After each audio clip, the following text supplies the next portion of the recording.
Oklahoma, 1945. The first thing they noticed wasn't the fences, it was T-wind. The kind that cut through cloth and bone, and made the flat horizon feel like a warning. The train slowed through the panhandle, iron wheels screaming against frozen rails. Inside the converted car, 14 German women sat shoulder to shoulder on wooden benches, hands tucked under arms, breath floating pale in the air. Their coats didn't match. Their shoes didn't match. Nothing about them matched the neat order of the American soldiers waiting outside. Greta Hoffman pressed her forehead to the cold glass and watched wheat fields blur into snow patches. She was 26. She hadn't seen her child in 3 years. In her pocket, she carried a small, folded photograph that had been bent and unbent so many times the crease lines looked like scars. Nobody spoke much, not because they had nothing to say, but because every sentence felt like it might become the wrong one. The stories had been specific. They had been told that America didn't take prisoners. That processing was a polite word for humiliation, that women didn't come out of camps unchanged. And the cruel part was that their own government had used a real fear to sell a lie.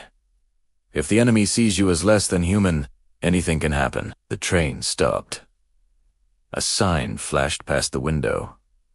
A water tower. A small town. Then the prairie opened again, empty, endless, indifferent. Fort Supply emerged like a factory built for obedience. Guard towers, chain link fencing topped with wire, wooden barracks lined up like matchboxes. Everything was straight lines and official paint. Everything was rules. They stepped down onto the platform. A young captain held a clipboard. His German was careful, practiced, not fluent, like a man reciting what he'd been told to say, hoping the words would do the work for him. "Welcome," he said. "You will be processed. Assigned housing. Given orientation. Geneva Convention protocols apply. You will be treated fairly." One of the women let out a sound that wasn't quite a laugh. It wasn't quite a sob either. Fairly. Greta didn't move her face, but inside her mind a colder thought slid into place. Fair is what people say when they don't want questions. They were marched through a building that smelled of disinfectant and overheated air. Boots squeaked on linoleum. Doors lined the hallway with labels in English that looked like code. The women weren't soldiers, but the habit of obedience still lived in their muscles. They followed because stopping felt worse. Then they reached a door. A single word on a metal plaque. Sanitation. The captain looked at the female MP beside him. Corporal Helen Davies, Nebraska. Stocky. Build.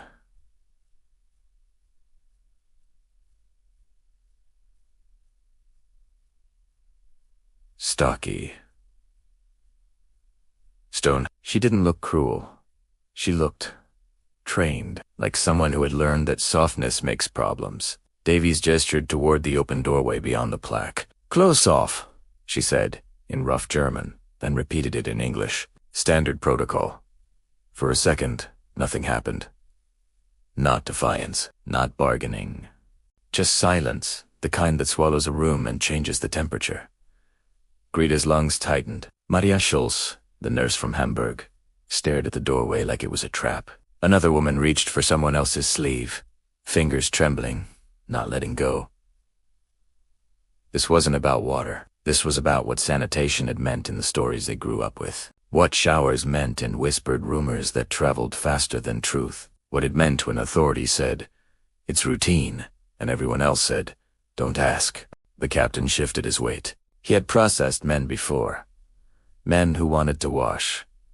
Men who wanted to sleep. Men who wanted the transport stink off their bodies. He hadn't been trained for this. For women whose fear wasn't loud yet, but felt like a storm behind glass. "It's just a shower," the captain said. Softer now. Clean water. Soap. Procedure. But procedure had never protected them from anything. Greta's mind did what minds do under threat. It built possibilities. If this is a test, what happens if we fail it? If they want to make an example, why bring us here first? If something goes wrong, who gets blamed? She didn't think in big, dramatic sentences. She thought in small, survival math. The corporal stepped forward and grabbed Greta's forearm, not striking, not violent, but firm. The kind of grip that said, "We can do this the easy way or the hard way." "Now," Davy said, "no games." And that's when the room broke. It started with one woman whispering a single sentence in German, barely audible. "They're going to do it the way they said." Then another woman made a noise from deep in her throat, a sound that didn't belong to adulthood, a sound that belonged to childhood panic. The panic you feel when you realize the grown-ups can't help you. The hallway exploded into movement. Women backing away, clutching each other, pleading, shaking their heads, trying to explain with too few English words and too much terror. American guards froze. They had expected anger. They had expected insults. They had expected a struggle. They had not expected the look of people who truly believed they were about to disappear. The captain raised both hands, trying to calm the air. "Listen," he said. "Nobody will hurt you. This is..." But he stopped, because he realized something that made his stomach drop. If this went wrong, even by accident, he wouldn't be remembered as a man following rules. He would be remembered as the face of what happened. And faces are easy to blame. Davies pulled one woman forward. The woman resisted, not fighting the corporal, fighting the moment, fighting the possibility, fighting a memory that wasn't even hers, but had been planted in her head for years. Someone screamed! Not because anything had happened yet, because the fear had already happened long before Oklahoma, and now it had finally found a place to exit. They entered the tiled room in a rush of bodies, confusion, and harsh, fluorescent light. Water pipes rattled overhead like metal bones. The air smelled sterile. And then, without ceremony, without preparation, without a single sentence that truly explained the truth, the valves turned. Cold water hammered down. The women cried out, like the building itself had betrayed them. Some fell to the floor. Some covered their faces.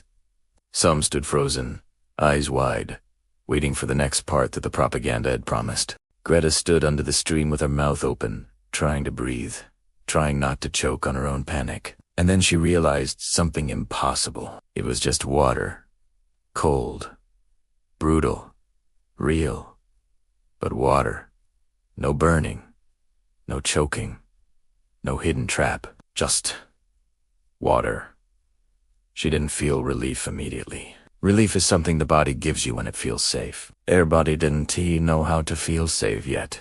Outside the room, the captain turned away and pressed his fist against his mouth like he might get sick. Inside, the screaming slowly changed into weeping. Not because everything was fine, because something cracked, something deep, and what came out was grief, shame, exhaustion, and the terrifying realization that they had been living inside a lie for years. Davies held out a simple bar of soap, white paper wrapper stamped with military markings.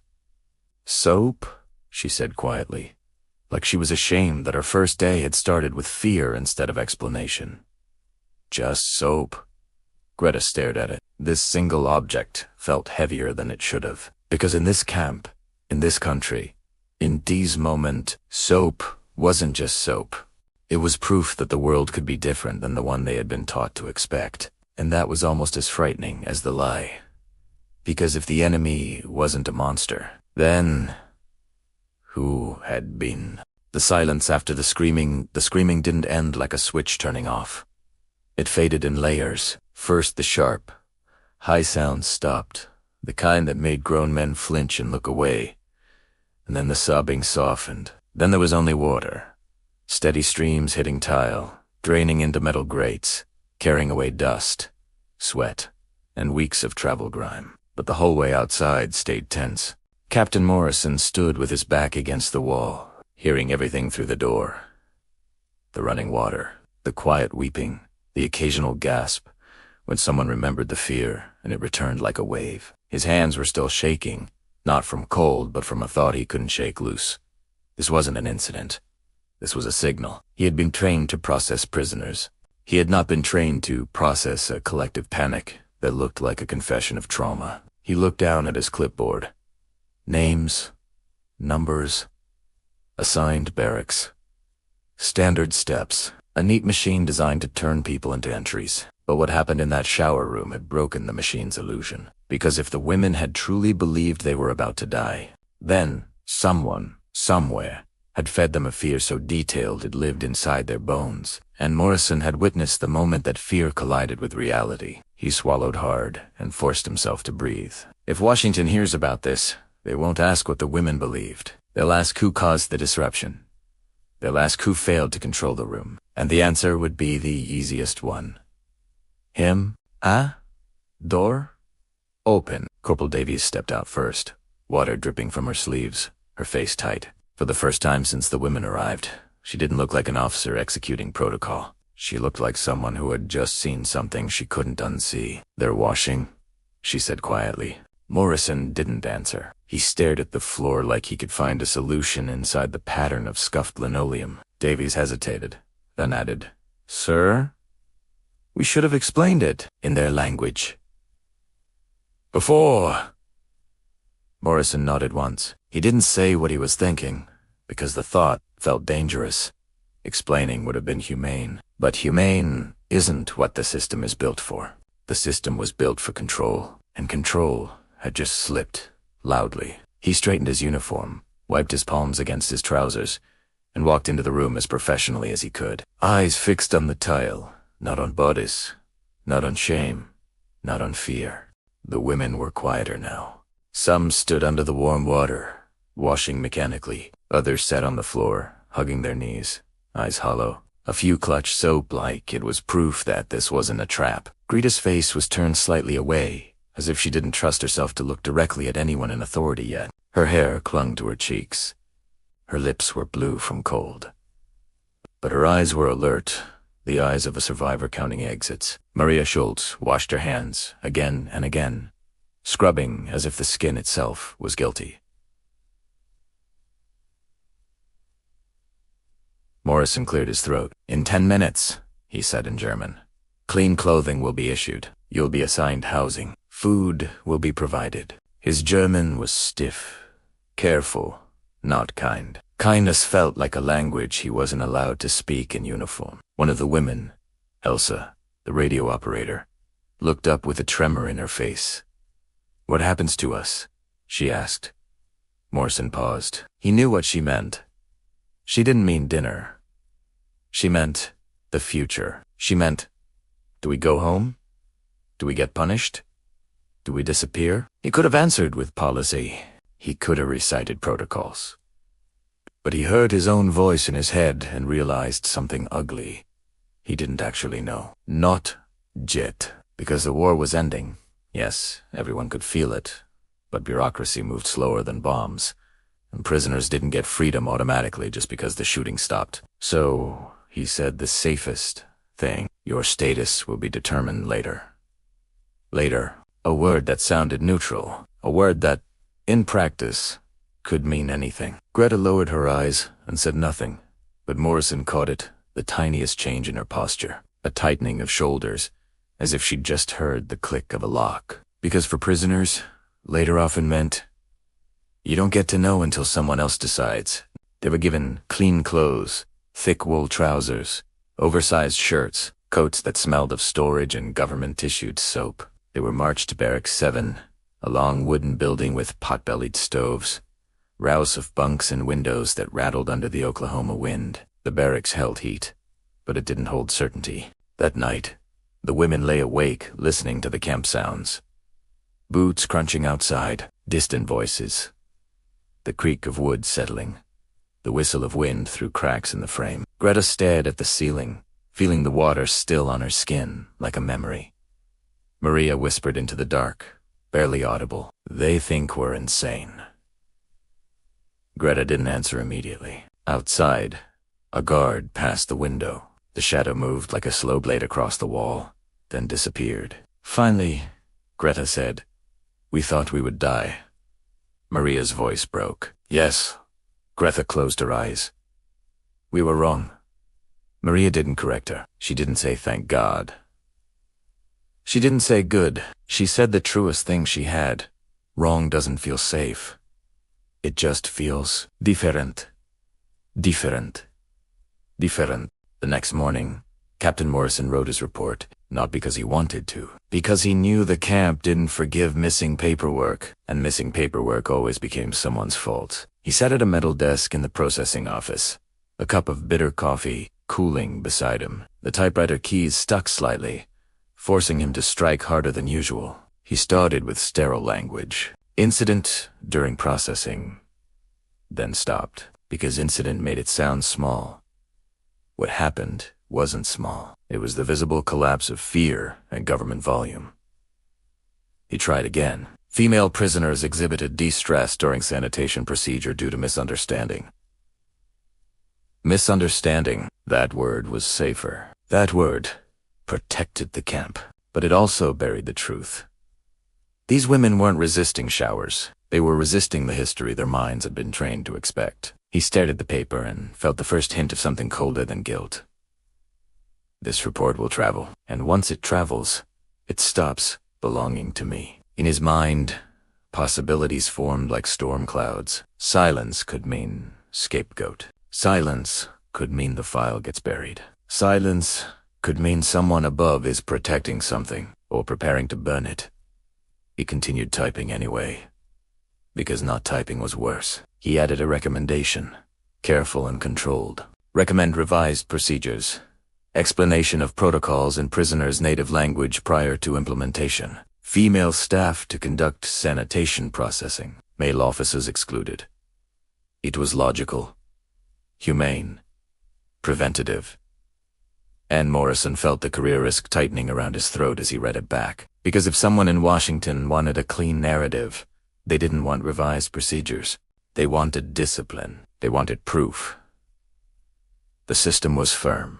And if the system needed proof, someone had to pay for the moment it looked weak. Morrison signed the report. His signature looked too thin. That afternoon, Lieutenant Grace Wheeler made her first round through the women's section. She wasn't there to be kind. She was there because the women had just endured travel. Shock, cold water, and a collective breakdown that could turn into fever, infection, collapse. Any number of things that would create problems the camp didn't want. She was 28, a nurse from Ohio with sharp eyes and steady hands. The women watched her with suspicion the way you watch a dog you're not sure is friendly. Wheeler examined them one by one, a rash on one woman's arms from cheap fabric.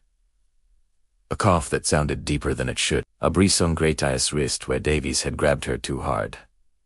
Wheeler didn't comment on the bruise, but her fingers paused there half a second too long, and Greta noticed. "You have family?" Wheeler asked in German, and her accent was surprisingly clean. Greta's head snapped up. "You speak German?" "A little," Wheeler said. "Enough." Greta hesitated. Then she answered honestly, because fear had already stripped politeness away. "A daughter." Wheeler's eyes softened briefly, then hardened again like she remembered she was in uniform. "No letters." Greta swallowed. They stopped. Wheeler nodded once, as if she'd expected that. Then she did something small that meant too much. She lowered her voice. "The war is changing," she said. "Orders change, too, sometimes suddenly." Greta didn't understand all the words, but she understood the tone. "Uncertainty isn't accidental. It's a condition." Maria, listening nearby, asked quietly, "Do we go home soon?" Wheeler hesitated, just long enough. Then she answered carefully, the way people answer when they know their words can cause panic. "That's not decided yet." Again. Later. Again. "Not yours." Greta felt something cold settle in her chest. She didn't say it out loud. She didn't need to. The other women felt it too. A prisoner learns quickly that survival isn't only about staying alive. It's also about not losing what little you still own. And for women in this camp, pregnancy rumors and separation fears weren't dramatic ideas. They were practical nightmares. Separated to different camps. Sent home alone. Child taken. Labeled a complication. Permission revoked because someone changed their mind. The women didn't speak those words openly, but they lived in the space between their breaths. Wheeler finished her round and left. As she stepped out, she caught Morrison standing near the office door, a poor folder in his hand, jaw tight. "You wrote it?" she asked. "I had to," Morrison said. Wheeler looked at the folder like it was a weapon. "Be careful," she said, voice low. Morrison frowned. "Careful of what?" Wheeler's answer was quiet enough that if someone had walked by, they wouldn't hear it. "Careful of being the person who put the truth on paper." Morrison stared at her. That sentence landed like a slap, because it confirmed the thought he hadn't wanted to admit. This wasn't over. It had just been documented. That evening, Morrison did something he rarely did. He went into the staff area and found a colleague, an older officer who had been in the system long enough to know what happened to uncomfortable files. Morrison kept his voice casual. "You ever see Washington go quiet on something like this?" The older man didn't look up from his cigarette. "How quiet?" he asked. Morrison hesitated. No response, no acknowledgement. Just nothing. The older officer exhaled smoke slowly. Then he said the line Morrison would never forget. "If they don't answer, it's worse than no." Morrison felt his stomach drop. "Why?" The older man finally looked at him, eyes tired, voice flat. "Because no means they decided. Silence means they're deciding what to do with the story, and who to attach it to." Morrison's throat went dry. He glanced toward the women's barracks outside, where light leaked through thin curtains. 14 silhouettes moving in a space that looked warm from a distance. It wasn't safe. Not truly, because safety wasn't heat. Safety wasn't blankets. Safety was paperwork with signatures. And right now, all they had was a report that could do anything. It could protect the women by framing the truth as trauma and misunderstanding, or it could destroy them by framing them as difficult and unmanageable. It could protect Morrison, or it could end his career. And Morrison understood the most frightening part. He wasn't just documenting history anymore. He was shaping it. He walked back to his office, locked the folder in the cabinet, and sat alone in the dim light, listening to the wind scrape the building like fingernails. Outside, the camp was quiet. Inside, the real threat had begun. Because the screaming had stopped, and the silence had started. The order arrived without a name. That was the first thing Captain Morrison noticed. Not the timido. Orders always came early. Not the language, it was clipped. Formal, intentionally bland. But the signature line. Blank. Just a stamp. Just authority, without ownership. Morrison stood in the administrative office, holding the paper. The thin sheet heavier than it should have been. Outside, the camp was waking. Boots on gravel. A whistle. The low murmur of voices moving through routine. The order read, pending further review. All non-essential documentation related to recent processing irregularities is to be summarized and forwarded. Original reports to remain secured. No dissemination beyond command level. Summarized. Secured. No dissemination. It didn't say destroy. It didn't say approve. It said something worse. Pause. Morrison felt the shape of the trap immediately. If the report stayed locked away, the truth stayed contained. If it disappeared later, no one would remember who last touched it. He looked at the filing cabinet where his signed report rested. The ink already dry. His name already attached to a moment Washington might decide never happened. He folded the order carefully and placed it on the desk. This wasn't disciplined. This was insulation. And insulation always protected the people farthest from the damage. Mid-morning rumors moved faster than paperwork. They always did. In Barrack 7, the women felt it before they heard it. The way uncertainty settles into a room like a change in air pressure. Greta noticed it when breakfast was late. Maria noticed it when a guard avoided eye contact. Elsa noticed it when the usual work assignments were delayed until further notice. Nothing was said directly. But silence, once learned, is loud. A whisper moved from bunk to bunk. The order arrived without a name. That was the first thing Captain Morrison noticed. Not the timido. Orders always came early. Not the language, it was clipped. Formal, intentionally bland. But the signature line. Blank. Just a stamp. Just authority, without ownership. Morrison stood in the administrative office, holding the paper. The thin sheet heavier than it should have been. Outside, the camp was waking. Boots on gravel. A whistle. The low murmur of voices moving through routine. The order read, pending further review. All non-essential documentation related to recent processing irregularities is to be summarized and forwarded. Original reports to remain secured. No dissemination beyond command level. Summarized. Secured. No dissemination. It didn't say destroy. It didn't say approve. It said something worse. Pause. Morrison felt the shape of the trap immediately. If the report stayed locked away, the truth stayed contained. If it disappeared later, no one would remember who last touched it. He looked at the filing cabinet where his signed report rested. The ink already dry. His name already attached to a moment Washington might decide never happened. He folded the order carefully and placed it on the desk. This wasn't disciplined. This was insulation. And insulation always protected the people farthest from the damage. Mid-morning rumors moved faster than paperwork. They always did. In Barrack 7, the women felt it before they heard it. The way uncertainty settles into a room like a change in air pressure. Greta noticed it when breakfast was late. Maria noticed it when a guard avoided eye contact. Elson noticed it when the usual work assignments were delayed until further notice. Nothing was said directly. But silence, once learned, is loud. A whisper moved from bunk to bunk. They're reviewing us. Another followed. They might separate us. Someone else added, barely audible. They send difficult prisoners elsewhere. No one said where elsewhere was.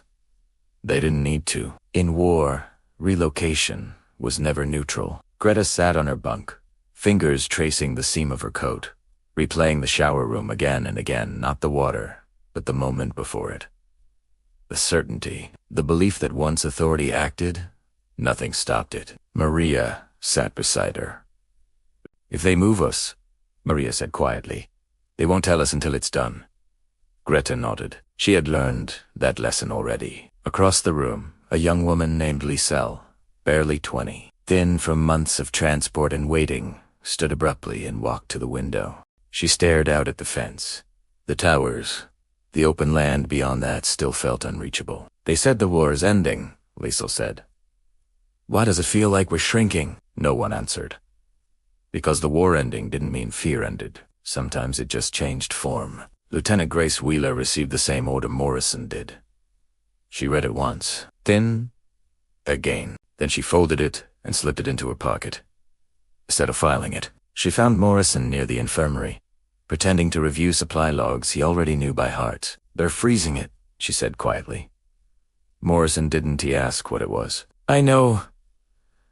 Wheeler crossed her arms. You understand what that means? Yes, Morrison said. If something goes wrong later, the record will be flexible, and you'll be the last one who touched it. Morrison exhaled slowly. I didn't create the fear. No, Wheeler said, but you documented it.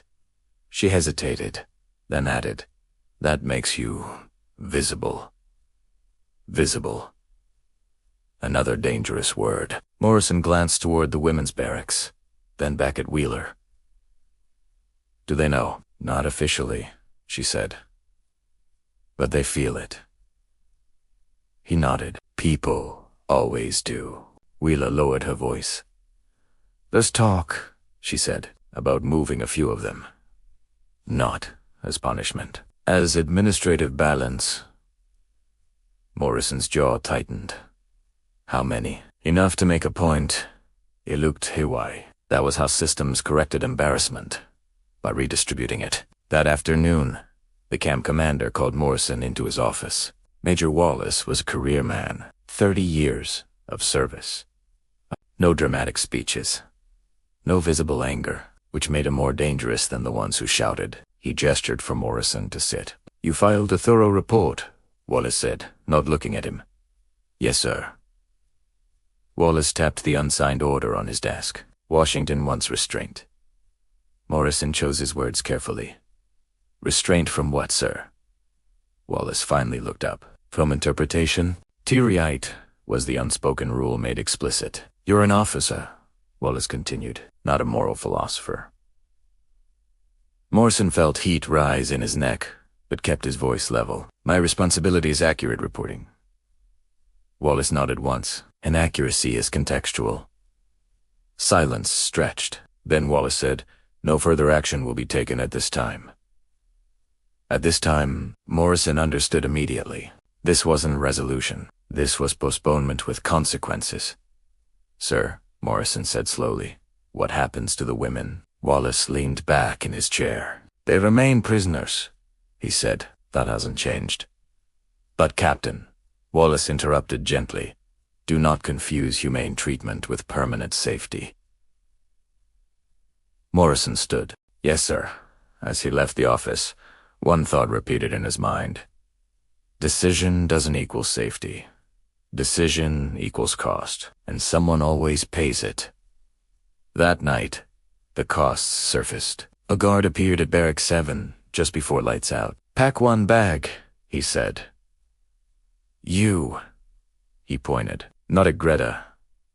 Not at Maria. At Liesel.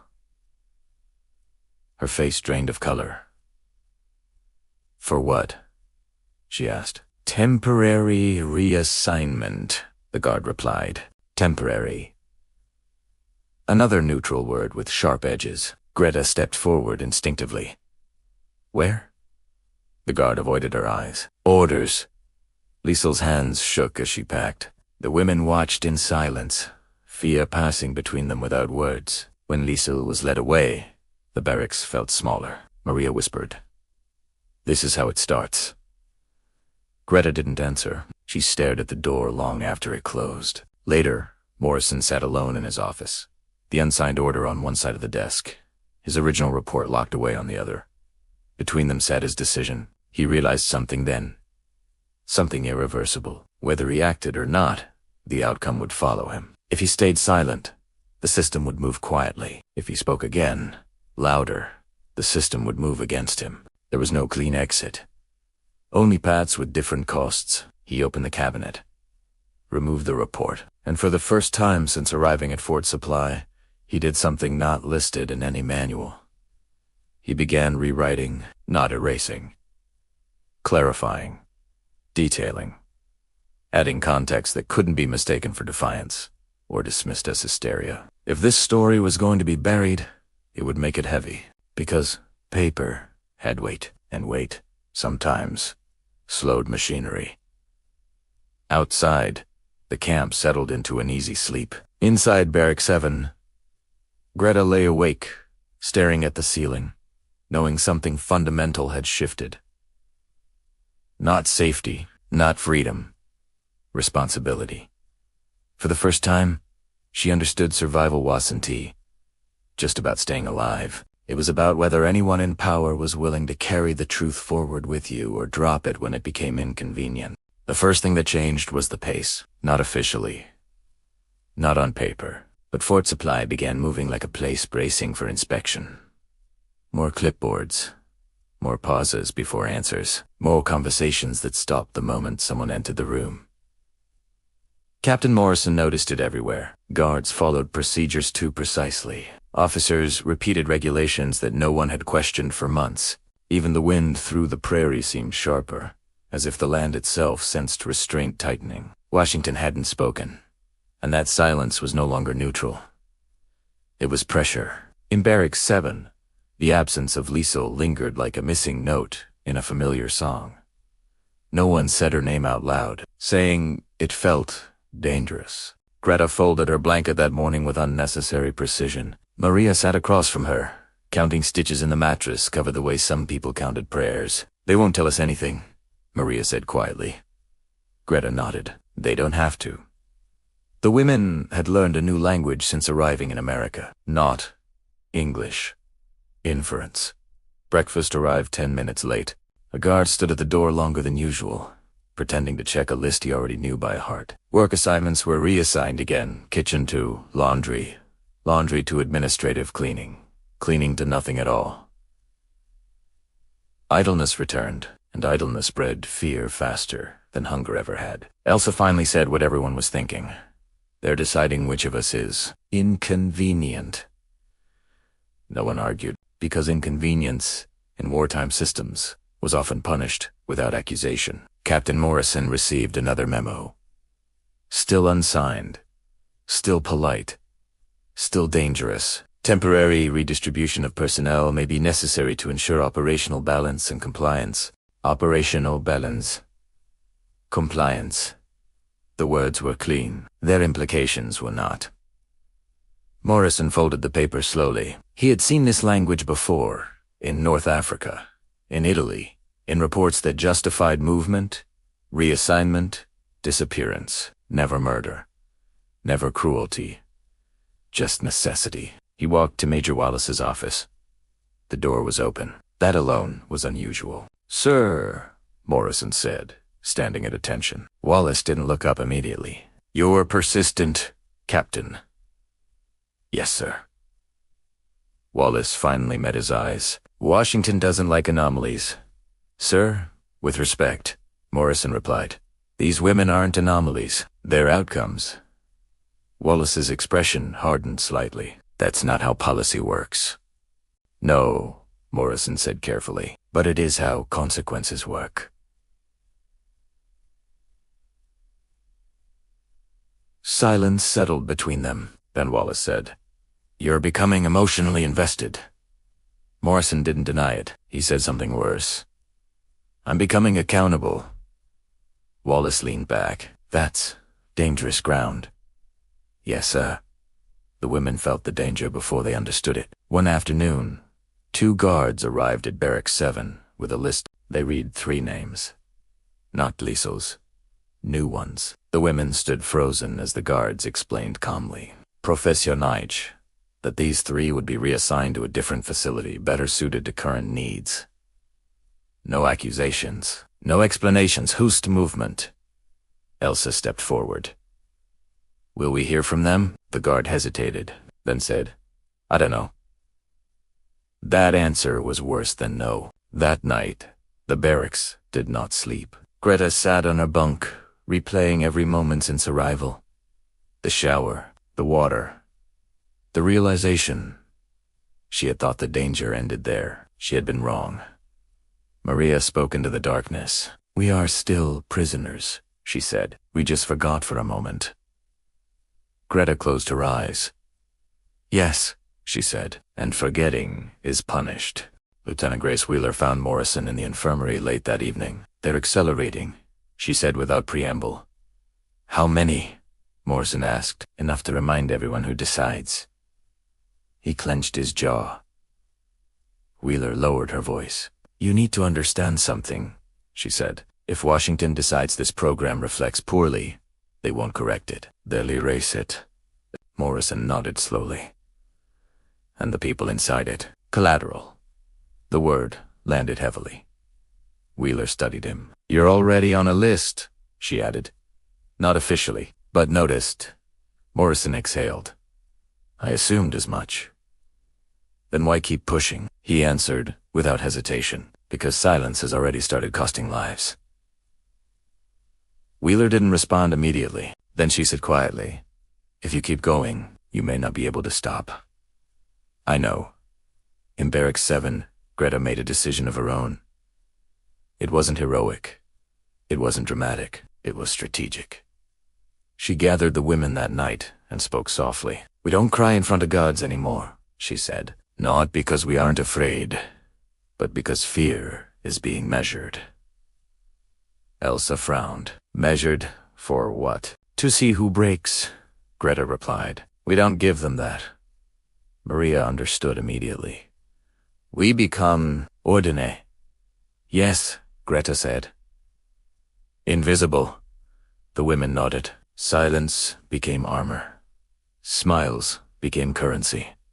Compliance became survival. But something fragile formed beneath it. A shared understanding that this calm was temporary. Permission could be revoked. Safety could expire. Morrison crossed a line 3 days later. He sent a supplemental report.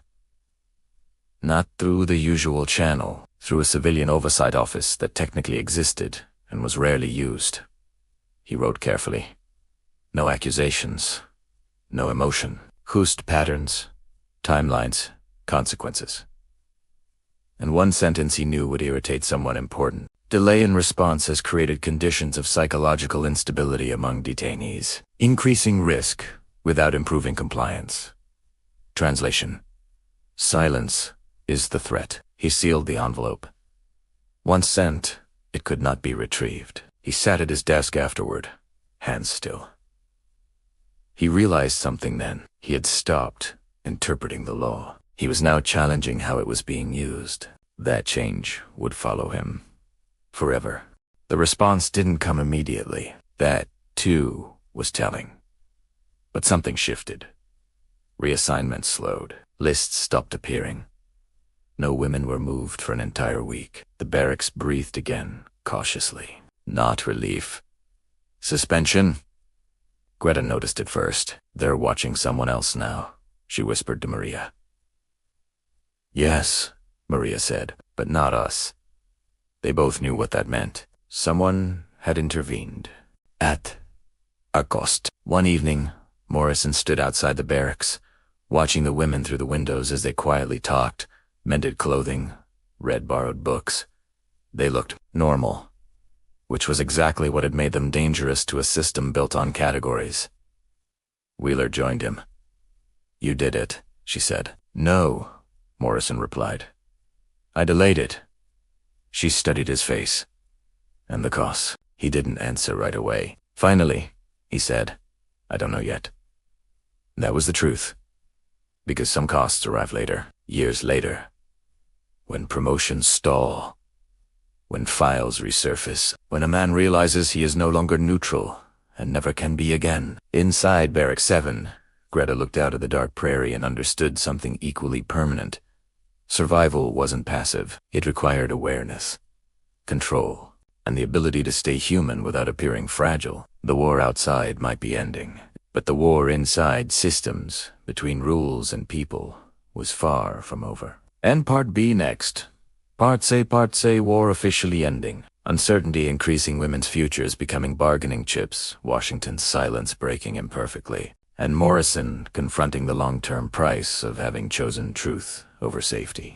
The announcement came on a clear morning, not with sirens, not with celebration, just a radio crackling in the administration building. Germany had surrendered. The war, that war, was over. But inside Fort Supply, nothing felt finished. Maria heard it first. She was filing intake records, translating names that would soon mean nothing. When the announcer's voice shifted, tone solemn, ceremonial, final, unconditional, her hand stopped mid-page. Around her, American clerks looked up slowly, unsure how much emotion was permitted on duty. One of them smiled. Another exhaled like he had been holding his breath for years. Maria felt nothing. No relief. No grief. No joy. Just a hollow stillness. She didn't tell the others right away. Hope, she had learned, should be rationed carefully. That evening, Barrack 7 gathered as usual. The women sat on bunks, on the floor, leaning against walls that had become strangely familiar. Maria stood. The war ended today, she said. Silence. Then Elsa whispered. Which one? Maria swallowed. The one that decides what we are. That landed. Someone laughed, short, sharp, almost hysterical. Someone else cried. Greta stayed quiet. Because surrender didn't mean freedom. It meant recalculation. The camp administration briefed them the next morning. Formally, neutrally. All prisoners will remain in custody until repatriation procedures are finalized. No timeline, no promises, just waiting. Again, but the atmosphere had changed. Before, they were enemies. Now, they were liabilities. Translation: sending them back now is not mercy. It is abandonment. He signed his name. Again, in the barracks, the women waited. Days passed. Weeks. Then something unexpected happened. Lieutenant Wheeler returned alone. No clipboard, no uniform stiffness. She stood in the doorway. I shouldn't do this, she said, and handed Greta an envelope. Red Cross markings, Hamburg address. Greta's hands shook as she opened it. Her mother was dead. Her daughter was alive. Thin, 8 years old. Waiting.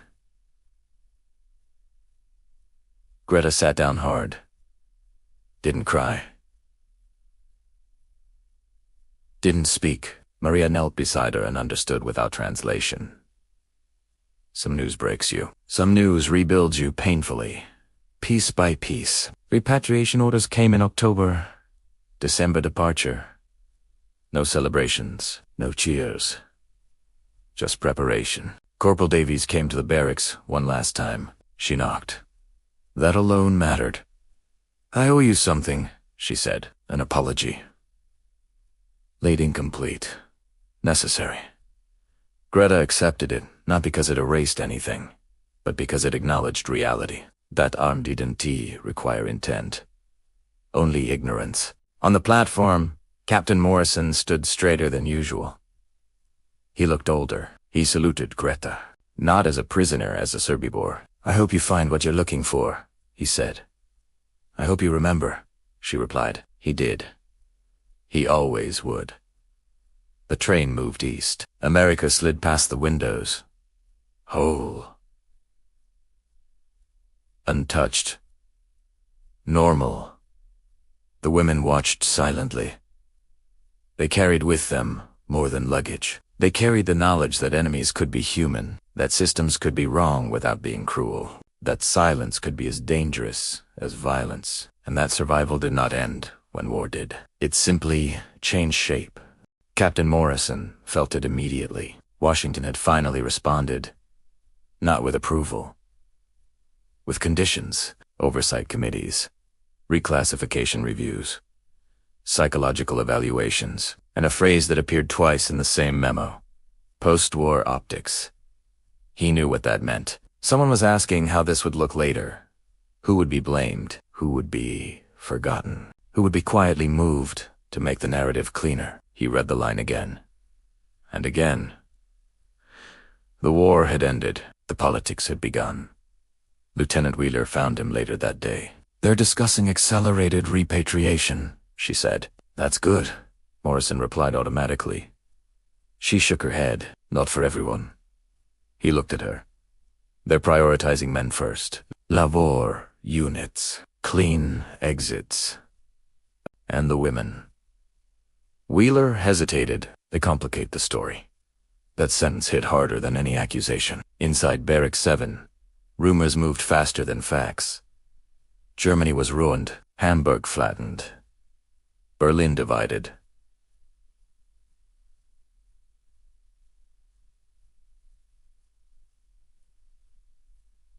Food scarce. Women who returned alone would face suspicion, collaboration, surrender. Some.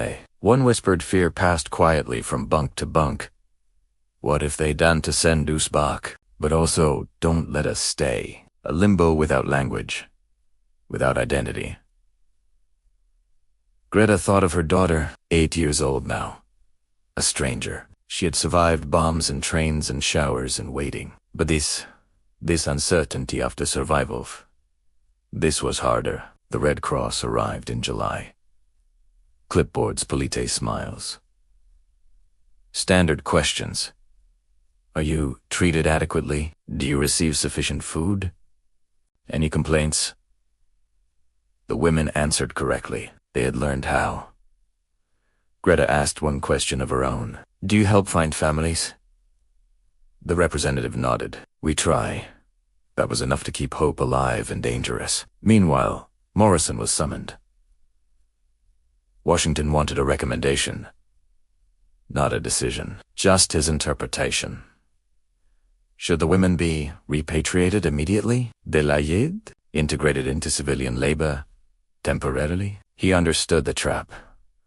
Whatever he wrote would become precedent for someone else, somewhere else, someday. He stayed late that night. The office, empty. The prairie, outside, quiet. He thought about the shower room, about the screaming, about the realization that terror didn't disappear just because danger didn't materialize. He wrote slowly, carefully. Immediate repatriation may satisfy policy clarity. but risks long-term destabilization for individuals returning to destroyed infrastructure without support. The ship crossed the Atlantic in winter. Gray water, gray sky, gray silence. The women stood along the rail, wrapped in donated coats, watching America recede into fog. Not as a betrayal, but as a chapter that would never fully close. They were no longer prisoners. They were not yet free. They were returning without a country that resembled memory. When Bremen appeared, no one spoke. The docks were broken. Warehouses collapsed inward like tired lungs. Cranes stood frozen, skeletal, accusing the sky. This was Germany, not the one they left.